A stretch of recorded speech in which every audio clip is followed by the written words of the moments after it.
Ahí vamos a Mateo capítulo 28, versículo 16, y noten cómo comienza diciendo: pero los 11 se fueron a Galilea, al monte donde Jesús les había ordenado.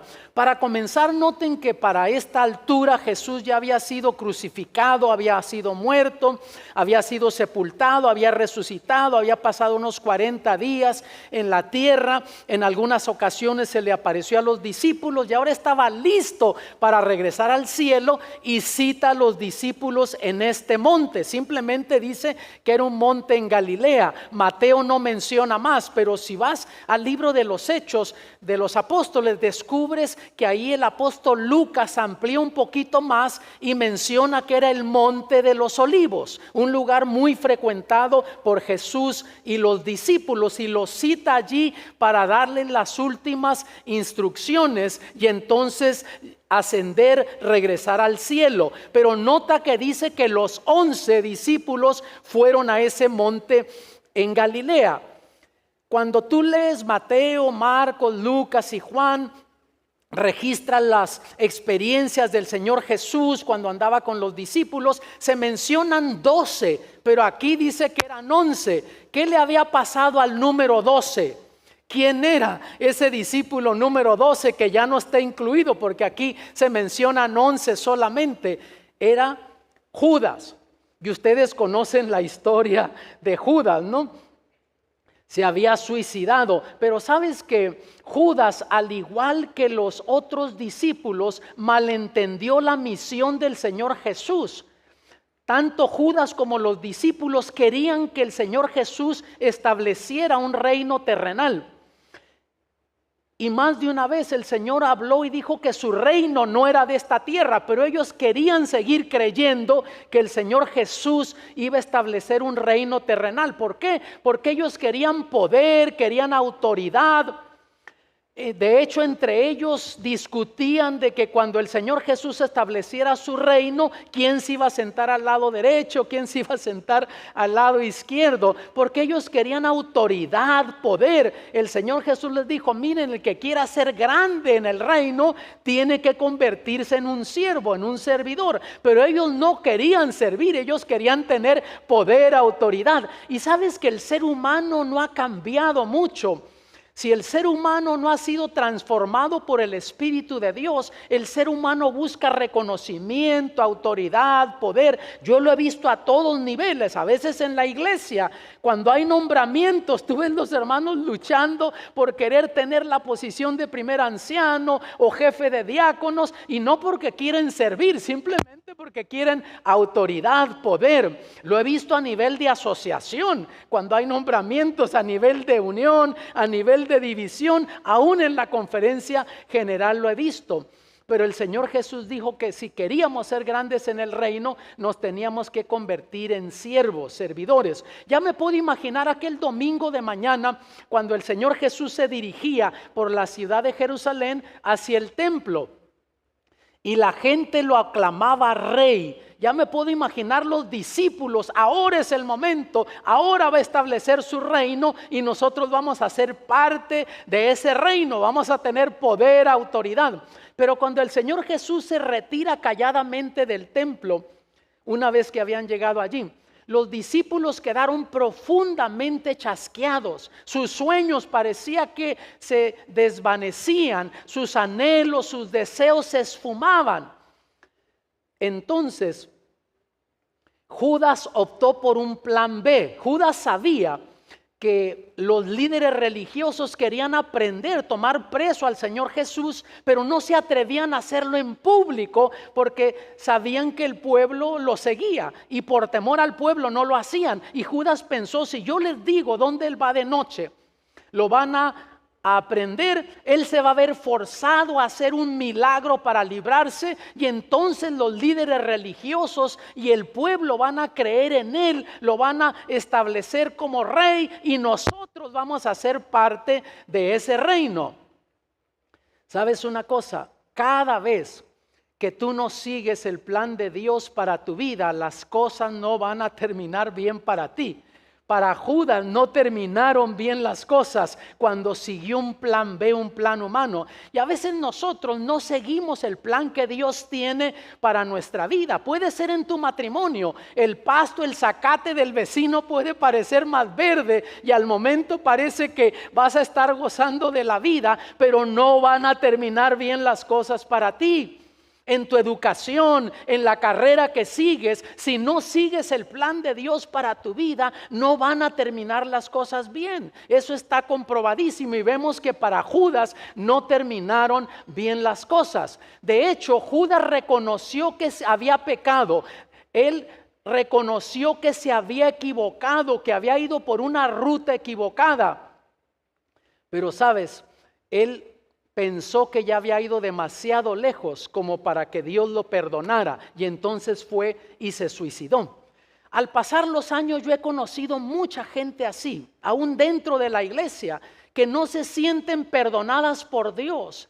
Son perseguidas por fantasmas del pasado, por cosas que dijeron, cosas que hicieron, que lastimaron a otros. Hay personas que me han dicho, pastor, ¿cómo deseara regresar el tiempo, poder comenzar de nuevo? Y viven sufriendo sentimientos de culpabilidad, remordimiento, fracaso, pensando, deseando no haber cometido esos errores y ahora pensando que fueron demasiado lejos como para que Dios les perdone. Yo no sé si te estoy hablando a ti en esta noche, yo solo sé que muchos cristianos viven así. Unos años atrás recibí una llamada de un joven llamado Pedro. Me estaba llamando del país de Guatemala. Él había visto cierta programación en 3ABN Latino. Yo ahí grabo materiales de profecía, doctrinales, de familia también. Y llamó a 3ABN Latino, le dieron mi número de celular, conversamos y yo sabía que Pedro estaba pasando por una situación complicada por como él me hablaba, pero me decía y no me decía. Y yo no quise presionarlo para que abriera su corazón y me dijera exactamente por lo que estaba pasando. Así es que simplemente le leí promesas bíblicas, oré con él y cortamos la conversación. A las 2 semanas me vuelve a llamar Pedro y esta vez abrió su corazón y me dice, mira pastor, yo crecí en un hogar evangélico, mis padres estaban comprometidos con Dios y la iglesia. Yo crecí en actividades juveniles, me casé con una joven de la iglesia, tuvimos 2 hijos, estábamos nosotros involucrados en diferentes ministerios en la iglesia. Pero cuando nuestros hijos llegaron a la adolescencia, me comencé a descuidar espiritualmente, me decía Pedro. Y él me dijo, cuando menos pensé, pastor, me encontré involucrado, enredado en una relación homosexual con un compañero de mi trabajo. Ahora estoy infectado con el SIDA y aunque yo ya corté esa relación, yo creo que Dios no me pueda perdonar lo que hice. Yo sabía que estaba yendo en contra de la voluntad de Dios y no tuve el poder espiritual para resistir. Le traje vergüenza a mis hijos, lastimé emocionalmente a mi esposa. Entonces, ¿para qué seguir viviendo así? Y comenzó a hablar de suicidio, Pedro.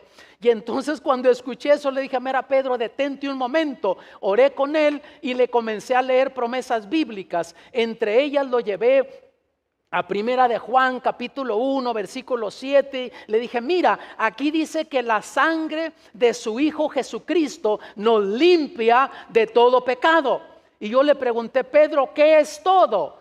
Todo es todo, no excluye nada. Quiere decir que aún esos errores que tú cometiste, si tú reconoces que te equivocaste, buscas el perdón, la misericordia, la gracia y el amor de Dios, Él está listo para extendértelos y está listo para restaurarte. Es más, Pedro, si tú eligieras rechazar el perdón, el amor, la gracia y la misericordia de Dios, con todo Dios nunca dejaría de amarte. Y Pedro comenzó a cobrar ánimo y después de eso periódicamente conversábamos, oraba por él y está haciendo lo mejor que puede dentro de las circunstancias en las que él se encuentra. Pero yo no sé qué estás viviendo, sufriendo tú en esta noche, mi amado.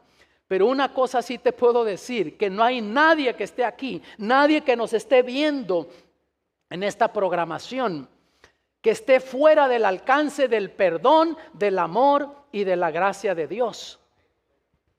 Y entonces, mira, Pasamos al versículo 17, y cuando le vieron, le adoraron, pero algunos, ¿qué dice? Dudaban. Imagínate, ¿quiénes dudaban? La Biblia no dice, simplemente dice que unos de esos 11 dudaban. Algunos de ellos no dice quiénes eran. Tú dirías, si yo hubiese estado allí, yo no dudaría, porque después de andar 3 años y medio con el Señor Jesús, viendo milagro tras milagro, yo no dudaría. Pero mira, yo no sé qué estás viviendo, sufriendo tú. Yo no sé si has dudado alguna vez en tu vida.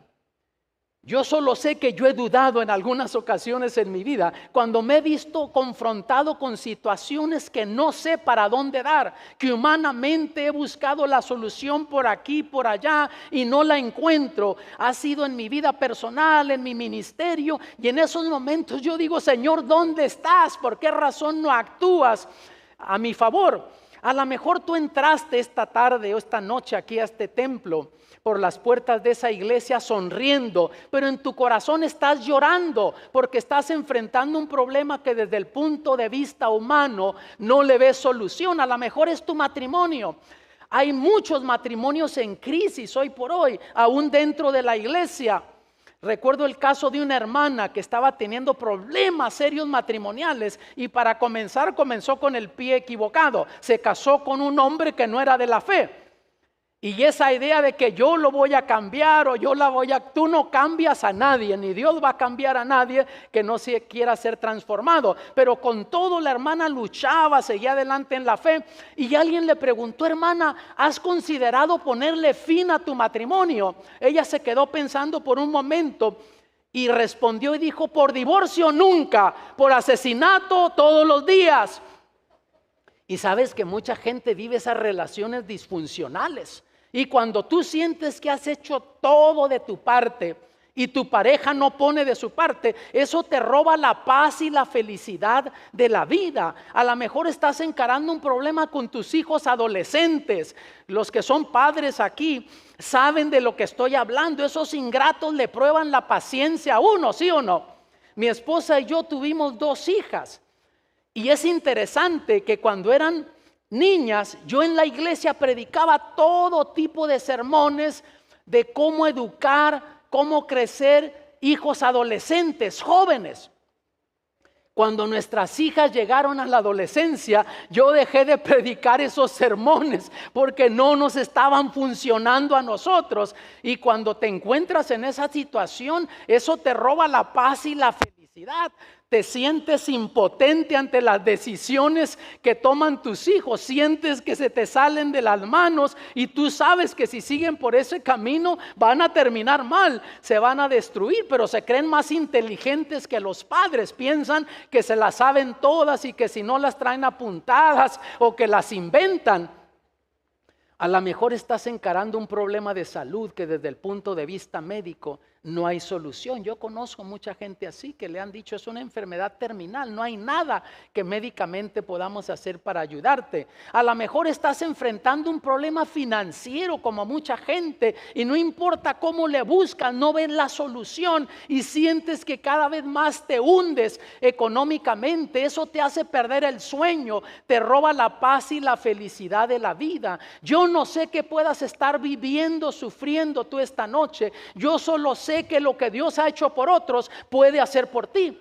Si Dios ha restaurado otros matrimonios, ha ayudado a que haya unidad, comprensión, amor, puede hacer lo mismo por el tuyo. Si Dios ha ayudado a otros jóvenes a tomar decisiones correctas en la vida que les ayudan a triunfar en esta vida y tener esperanza de vida eterna, sin duda puede hacer lo mismo por tus hijos. Si Dios ha sanado a otros, te puede sanar a ti también. Si Dios ha rescatado a otros de crisis económica, lo puede hacer también por ti. Porque así como Dios ama a otros, te ama a ti también. Y está listo para ayudarte, cambiar las circunstancias en tu vida. Entonces, en vez de caer en la desesperación, cae de rodillas, confía en Dios, confía en su amor, misericordia, gracia y perdón. Te pregunto, ¿sabía Jesús quiénes dudaban de entre los 11 discípulos? ¿Crees tú que él sabía? Sí, y nota que con todo los incluyó en la misión. Él podría haber dicho, como tú dudas, tú no vas. Tú no dudas, tú si vas a los 11 los incluyó en la misión con sus dudas, temores, incertidumbres. ¿Por qué lo hizo?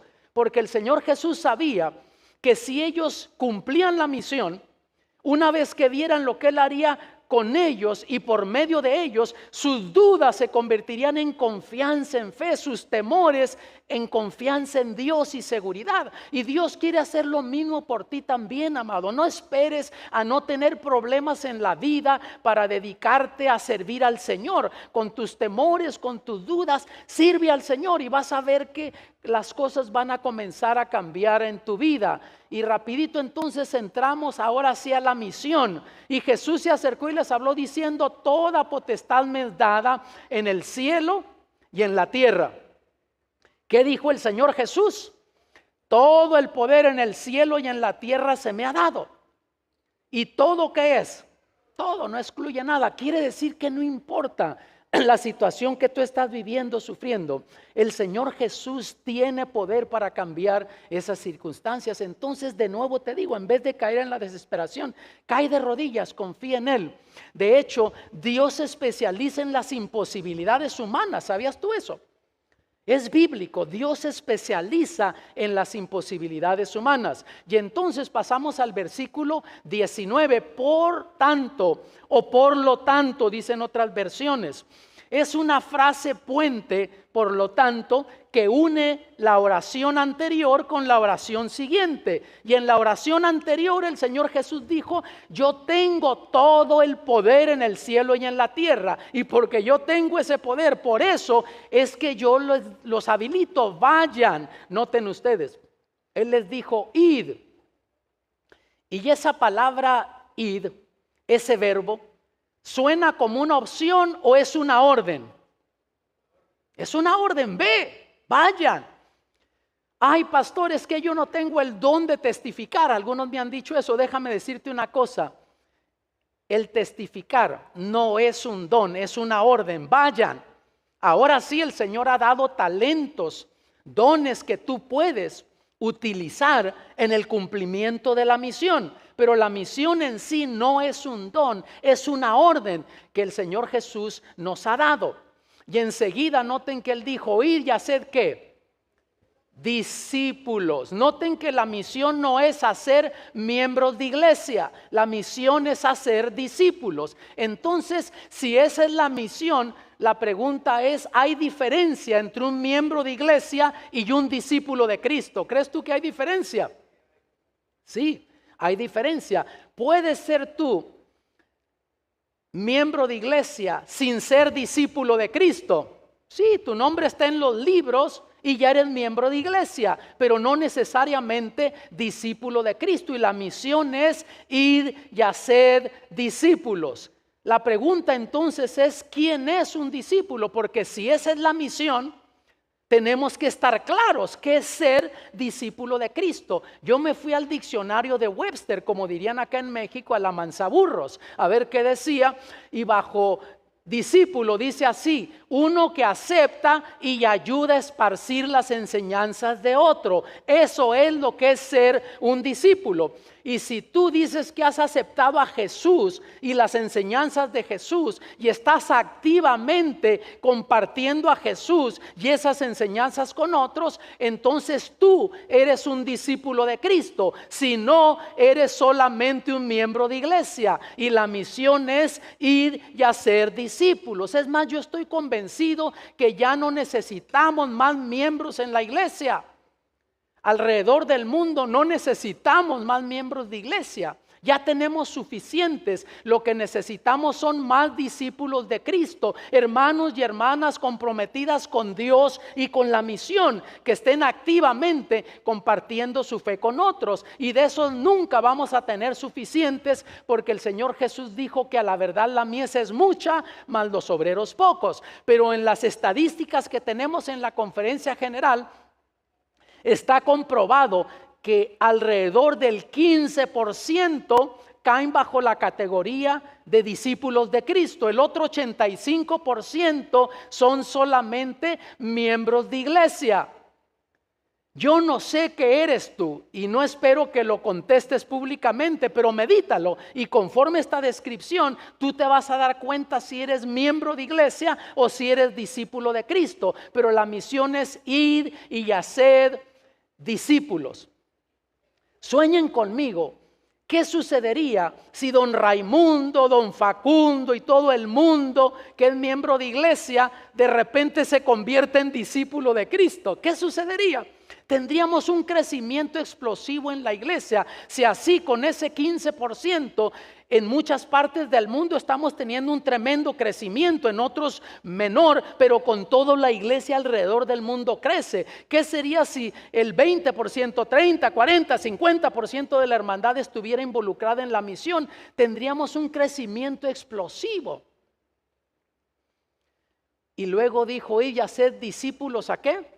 A todas las naciones. Y cuando pensamos en el campo misionero, se nos viene a la mente África, se nos viene a la mente la India y algunos otros lugares en Asia, a lo mejor uno que otro país en Latinoamérica, porque los vemos como campo misionero, porque no tienen los recursos que tenemos nosotros aquí o en Estados Unidos. Pero déjame decirte que el mayor recurso que Dios tiene en este mundo no es dinero, no son instituciones, no son edificios. El recurso más grande que Dios tiene son seres humanos, somos tú y yo. Es más, si tú tuvieras todo el dinero que tiene el hombre más rico del mundo, que no son millones, son billones de dólares, ¿sabías tú eso? Que eso no te ganaría una sola alma para Cristo. Porque el dinero no gana almas, el dinero te sirve para lanzar iniciativas, programas, pagar por programas, pero las almas son ganadas por otras almas que tienen gratitud por lo que Dios ha hecho por ellos y se convierten en discípulos de Cristo y les dicen a otros lo que Cristo ha hecho por ellos. Vamos a poner esto en perspectiva. Les voy a hablar rapidito de lo que sucedió este año en Papúa Nueva Guinea. Tuvimos un grande proyecto ahí de la Conferencia General coordinado por nuestro Departamento de Radio Mundial Adventista. Papúa Nueva Guinea queda al norte de Australia y les hablo de esto para ponerlo en perspectiva, ¿no? Para que entendamos esto. En la última semana de abril y mayo, la primera de mayo, 2 semanas de evangelismo en Papúa Nueva Guinea, 2,300 campañas en todo el país de Papúa Nueva Guinea. Y hermanos, ahí fue una revolución, algo que yo nunca había visto. He estado en África, en Asia, en grandes proyectos de evangelismo, pero yo nunca había visto lo que se miró en Papúa Nueva Guinea. Pero vamos a poner esto en perspectiva, ¿no? Ahí estuvimos desde el 26 de abril hasta el 11 de mayo en evangelismo. Por ejemplo, México. Si venimos a México, aquí en México la iglesia representa el 0.6% de la población, ni siquiera el 1%. Y estoy siendo generoso yo porque estoy incluyendo a quién, a don Raimundo, don Facundo y todo el mundo que está en los libros de la iglesia. Si sacamos los que no están activos, ese número se baja todavía del 0.6. Ahora vamos a acercarnos un poquito más. La Unión del Norte de México, donde ustedes están, ¿saben lo que ustedes representan de la población? 0.1. O sea, eso te dice que de cada 1,000 personas en este territorio de la Unión del Norte de México hay un adventista. Y de nuevo estoy siendo generoso, porque de esos 80 y tantos mil que aparecen en los libros, no todos están activos, pero si los contamos a todos, es el 0.1. Ahora vamos a Papúa Nueva Guinea. Ellos son el 12% de la población. Más o menos 1 de cada 8 es adventista en Papúa Nueva Guinea. Unión del Norte, 1 de cada 1,000. ¿Dónde está el campo misionero más grande? ¿En Papúa Nueva Guinea o aquí en la Unión del Norte de México? Aquí, simplemente que los vemos como campo misionero porque no tienen los recursos que nosotros tenemos. Pero te repito, el recurso más grande que Dios tiene no es dinero, no son instituciones, son seres humanos, somos tú y yo. Quiere decir que tú eres el recurso más grande que Dios tiene en este mundo para cumplir la misión, para alcanzar a otros con el evangelio. Les hablo rapidito, pastor, quedan 3 minutos, creo que me pusieron 29, algo así. Tú me habías dicho que puedo seguir, si no yo le paro a los... Yo obedezco lo que tú me digas, tú eres el jefe aquí. Miren, llegamos ahí, a mí me tocó coordinar en el área de Goroka, en el área montañosa de Papúa Nueva Guinea, todas las campañas que estaban en ese territorio. Y eran al aire libre porque no iba a caber la gente en las iglesias, ya se venía preparando con tiempo, una preparación tremenda. Y noten, ponían sus plataformas, algunas parecían hasta plataformas de iglesia, al lado unas grandes pantallas que edificaban con palos de bambú, con sábanas de camas, ahí le armaban los videoproyectores y ahí lanzábamos. Miren, asistencias ahí al aire libre, ¿no? Y aquí son fotos parciales. Esta fue una de las pocas que se hicieron en lugares con techo, porque aunque hay mucha pobreza en Papúa Nueva Guinea, hay gente muy rica y tenemos hermanos también ricos que tienen compañías de café y nos prestaron sus bodegas para ahí tener las campañas. ¿Qué les parecería tener una campaña aquí en la ciudad con una capacidad, una asistencia como esta? De paso les digo, de las campañas que yo estuve coordinando ahí en todo el territorio de Goroka, la campaña que menos asistencia tuvo fueron 1,500 personas. Teníamos campañas de 10,000, de 15,000 personas.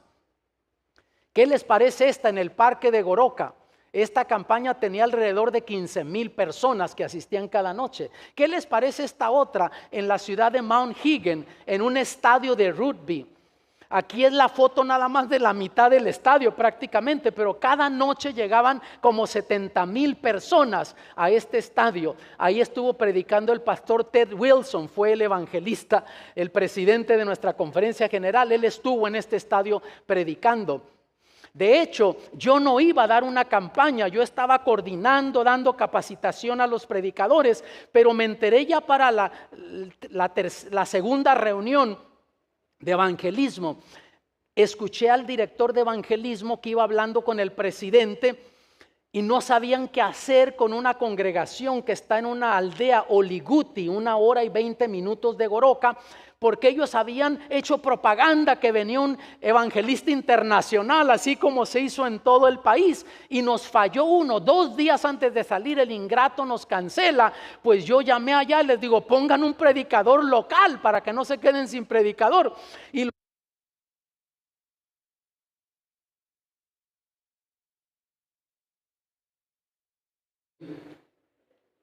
entonces le digo al director de evangelismo, ¿sabes qué? Diles que yo voy. De veras, sí, le habló al presidente, diles que yo llego allá. Y de paso, los que están en el sonido, estén listos porque voy a poner rapidito un par de videoclips.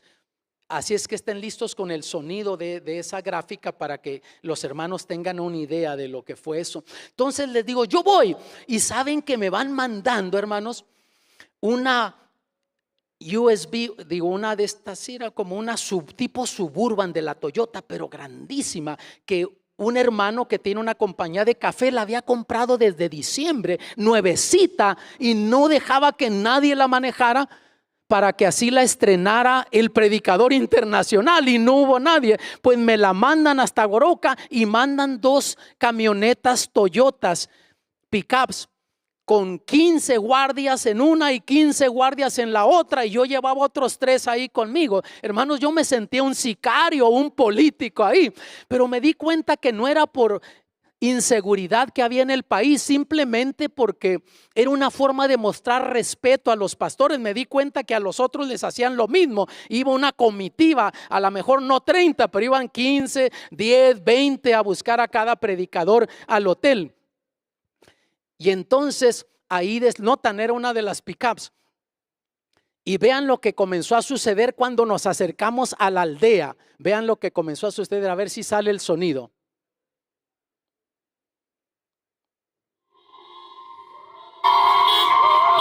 Comenzaron a tocar las bocinas y la gente comenzó a salir y iban corriendo delante de nosotros, ¿no? Hacia el lugar donde íbamos a tener el evangelismo. Fue una cosa fuera de serie, yo nunca había visto eso. Y comienza a llover, pero con todo la gente no se detuvo, ahí iban, noten.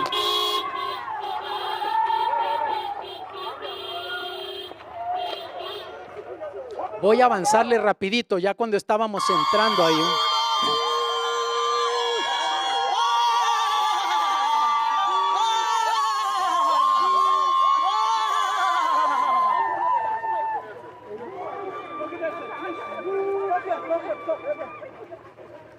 Voy a avanzar rápido.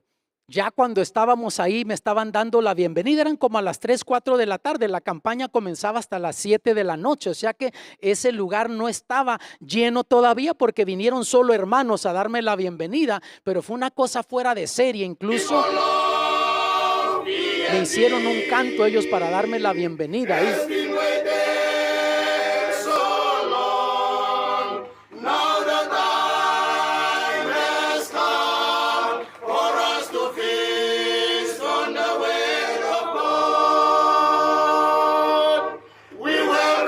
La bienvenida, dice, ¿no? PNG es Papúa Nueva Guinea para Cristo, fue el lema que tuvimos. Te damos la bienvenida al distrito de Alufa. Estamos contentos que viniste a Papúa Nueva Guinea. Dios cuidará de ti, dice, ¿no? Y tiene otras estrofas más que le pusieron. Voy a avanzar rapidito aquí. Me van indicando ahí al lado que me habían hecho esta chocita para que cuando yo llegara ahí pudiera descansar mientras comenzaba la campaña. Y hermanos, era una cosa bien elaborada. De hecho, a los otros les hicieron lo mismo también. Este era el que estaba encargado de la seguridad, según eso. Y le pregunto su nombre, Panzaburi. Le dijo, oye, ese nombre está muy complicado. Yo mejor te voy a llamar Pancho, le dije, ¿no? Y andaba otro pastor mexicano ahí, dijo, y tu apellido va a ser Villa. Así es que este decía que era Pancho Villa. ¿Qué les parece, hermano? Y conversando con él, me entero que no era miembro bautizado, pero me dice, yo tengo tiempo viniendo, y era un hombre muy prominente en esa aldea de ahí de Oliguti, era el jefe de policía, y me dice, pero tú me vas a bautizar este sábado próximo. Así es que ese siguiente sábado tuvimos el primer bautismo ahí en Oliguti y en todas las ciudades donde había campañas ahí en Papúa Nueva Guinea. Y fue uno de los primeros que bauticé a Pancho Villa. Bautizamos 215 más o menos ese primer sábado. De hecho, cuando llegué ellos me dijeron, aquí tenemos 415 personas ya para bautizar en Oliguti. Los administradores me mostraron la lista de todos los otros centros. Aquí hay 500, aquí hay 800 para bautizar. Gente que ya venían trabajando en grupos pequeños. Un compromiso tremendo de la hermandad, hermanos, de la iglesia. Otros bautizaron en tanques, pero todo ahí al aire libre. Otros en ríos, en lagos estuvieron bautizando, en piscinas. Otros aún en el mar, aquí en Port Moresby. Ese primer sábado, ¿quieren saber cuántos se bautizaron, hermanos? 98,000 almas en esas 2,300 campañas. Más que toda la membresía del norte de México se bautizó en ese sábado, ¿no? Y de ahí seguimos bautizando. Cuando cerramos el siguiente sábado, o sea 2 semanas de evangelismo, fueron 330,000 almas bautizadas. Fue una cosa fuera de serie. Yo nunca había visto eso. De hecho, un pastor que fue con nosotros dice, miren, en el día de la resurrección el apóstol Pedro se va a tener que disculpar con los hermanos de Papúa Nueva Guinea, porque él bautizó solo 3,000 en un día. Ellos bautizaron 98,000 en ese primer bautismo. Y de hecho ellos nos dijeron, vamos a bautizar los que están en la lista. Todos los que se vayan decidiendo van a quedar para trabajarlos para el futuro. Si hubiesen bautizado todo el que se decidió, bautizaban 1,000,000 mínimo. De hecho, ahí donde yo estuve en Oliguti, se decidieron otros 1,000 más a bautizar, y de esos 68 bautizaron más los 415 que ya tenían. Y así fue en la mayoría de los centros. 26 iglesias evangélicas en esas 2 semanas de evangelismo cambiaron su nombre del tipo de iglesia evangélica que era a iglesia adventista, con pastor y miembros de iglesia. Hermanos, ahí solo fue el poder del Espíritu Santo, la lluvia tardía que ya comenzó a derramarse, hermanos. No se puede explicar de otra manera. Humanamente no hay forma de tener un grande movimiento como esto, y ellos van a seguir bautizando. Ellos esperan bautizar para cuando venga la sesión general en julio, tener bautizados mínimo 700,000 ya, ¿no? De hecho, ahí el primer ministro, que sería el presidente, es adventista. El 20% del Congreso de Papúa Nueva Guinea está formado de miembros adventistas. El gobernador de la provincia donde yo estuve, en Goroca, es adventista. El de la otra provincia adventista también. La iglesia tiene una tremenda influencia ahí en Papúa Nueva Guinea. Yo fui en las mañanas a otras aldeas para conocer la cultura de ellos, y es muy interesante. Hay aldeas que casi el 100% es adventista. Nos pusieron un show de lo que le llaman el Masked Madman, que es muy conocido, ¿no?, en el mundo, y que identifica a Papúa Nueva Guinea. Después fuimos a otra aldea y se vistieron con sus ropas ancestrales. Estos hermanos nos dieron un tremendo show y fue una cosa pero bien impresionante. Esta hermana trajo a este bebé para que lo dedicara. Nació durante la campaña al principio y al final lo trajo para que yo lo dedicara. Y cuando le pregunto cuál era el nombre del niño, ¿saben lo que me dijeron, hermanos? Eduardo Canales. Le pusieron mi nombre al niño. Óigame, rapidito le mandé la foto a mi esposa y le di una llamada. Le mira, mi amor, este niño tiene mi nombre, pero quiero que sepas que no es mi hijo, le digo. Después me enteré que a los otros les hicieron lo mismo. Es una forma de respeto. Le ponían el nombre del predicador a los niños que nacían durante la campaña. Terminamos ese sábado de mañana en todas las iglesias, y el sábado en la tarde tuvimos una celebración en el parque de Goroca, solo con las campañas que estaban alrededor de allí. Y pues tuvimos linda música, testimonios, y yo prediqué un mensaje para cerrar y comencé a hacer un llamado. Dije, van a pasar unos 200, 300. Lo que ven de esas carpas, que era donde estaban sentados nuestros predicadores, hacia acá hasta la plataforma no había nada, habían cerrado con unos lazos y los quitaron, y yo me bajé a la segunda plataforma que habían hecho, donde cantaban los coros allá abajo y la música y todo eso.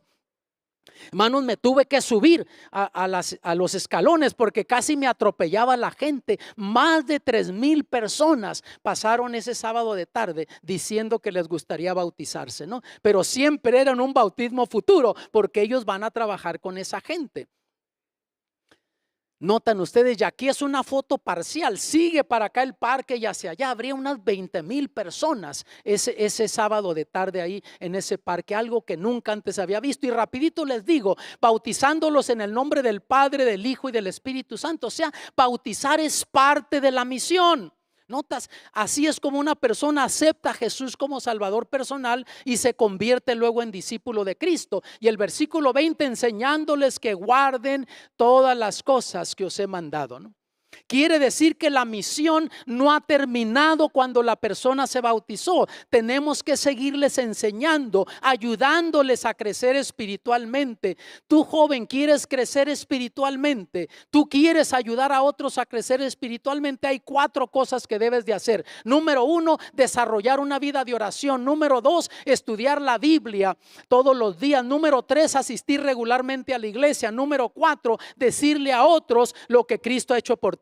Yo tengo una lista de oración donde oro por pastores, iglesias que sé que necesitan la intervención de Dios. Pero después de que termino de orar de mañana y de tarde, oro por un miembro inmediato de mi familia.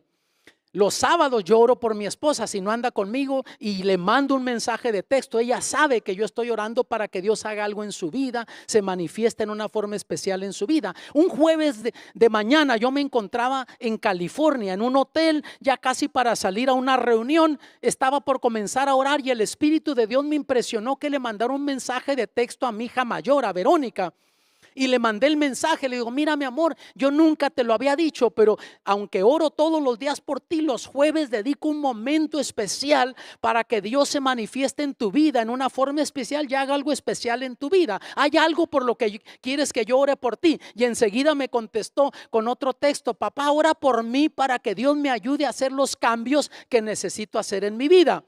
Yo le contesté con otro texto, mira, no te preocupes, mi amor, de hacer cambios, porque nosotros sufrimos con eso. Tengo que cambiar esto, tengo que vencer esto, y constantemente estamos frustrados. Yo le dije a ella solamente, mira, mi amor, Tú solo preocúpate por establecer un ambiente positivo en tu vida, como para que Dios pueda hacer los cambios en tu vida. Cada mañana comunícate con Dios, dile lo que estás viviendo, lo que estás sufriendo. Cada día, número 2, aliméntate de la palabra de Dios, aunque no tengas ganas de leerla, dedica un minutito. 2, deja que Dios te hable por medio de su palabra. Número 3, asiste regularmente a la iglesia, aunque no tengas ganas de ir. Una vez que estés ahí, tu estado de ánimo va a cambiar. Pierdes bendiciones cuando no vas a adorar a Dios colectivamente. Número 4, sé intencional en compartir tu fe con otros. Dile a otros lo que Dios ha hecho por ti. Dios te va a dar citas divinas si tú eres intencional en compartir tu fe. Es más, los cambios van a comenzar a suceder en tu vida y tú ni cuenta te vas a dar que están sucediendo. Otros los van a ver y tú ni cuenta te vas a dar. Mateo 28:20 terminó diciendo: y he aquí yo estoy con vosotros todos los días hasta el fin del mundo. Amén. El Señor Jesús prometió estar con nosotros. ¿Cuándo? No solo aquellos días cuando todo anda bien en tu vida, aún aquellos días cuando pareciera que todo te está yendo mal, que llegas a tu casa y ni el perro te ladra siquiera. Aún esos días Dios promete estar contigo. ¿Quieres garantizarte la presencia continua de Jesús en tu vida? Conviértete en un discípulo de Cristo. ¿Por qué te digo esto? Porque esta promesa de la presencia de Jesús continua en nuestras vidas está en conexión con cumplir la misión. Él dijo: yo tengo todo el poder en el cielo y en la tierra, y porque yo tengo todo el poder, yo los habilito, vayan. Y si ustedes cumplen la misión, hacen discípulos, los bautizan, yo prometo estar con ustedes hasta el fin. ¿Notas? ¿Quieres garantizarte la presencia de Jesús en tu vida? Continuamente conviértete en un discípulo de Cristo. Sé un discípulo de Cristo y vas a ver que entonces tu vida va a comenzar a cobrar sentido. Vas a encontrar sentido en la vida cristiana. Yo quiero orar por ti al concluir esta presentación. Quisieras decirle: Señor, yo quiero ser discípulo. Muéstrame cómo te debo de servir. Pastor, yo no sé dar estudios bíblicos, no sé dirigir un grupo pequeño. Tú no te tienes que preocupar de eso. Tú comprométete con Dios y Dios se va a comprometer contigo. Y vas a descubrir que rara vez Dios llama a los preparados, pero sí Dios prepara a los que llama. Dios te va a habilitar a ti si tú decides ser un discípulo de Cristo. ¿Quieres que ore por ti? Déjame ver tu mano. Muy bien. Vamos a orar. Padre Celestial, te agradecemos por la misión que tú has dejado a la iglesia. Gracias porque en ese proceso, al servirte, ser discípulos, crecemos espiritualmente. Bendice a los jóvenes que se están preparando para servirte en diferentes áreas, para poder ser discípulos en las diferentes áreas de trabajo, de diferentes profesiones. Oh Padre, entendemos que podemos ser médicos, enfermeras, pastores, administradores, pero número uno, tú nos llamaste a ser discípulos de Cristo y después somos lo que somos en la vida. Ayúdanos a entender eso y poder encontrarle sentido a la vida cristiana. Oh Padre, habilítanos, ayúdanos a experimentar ese gozo de compartir nuestra fe con otros. Bendice a los jóvenes, adultos, obra milagros esta noche. Aquellos que están viviendo, sufriendo situaciones que desde el punto de vista humano no les ven la solución. Oh Padre, acércate a sus vidas, dales esperanza, cambia las circunstancias en sus vidas, porque te lo pedimos en el nombre de Jesús. Amén.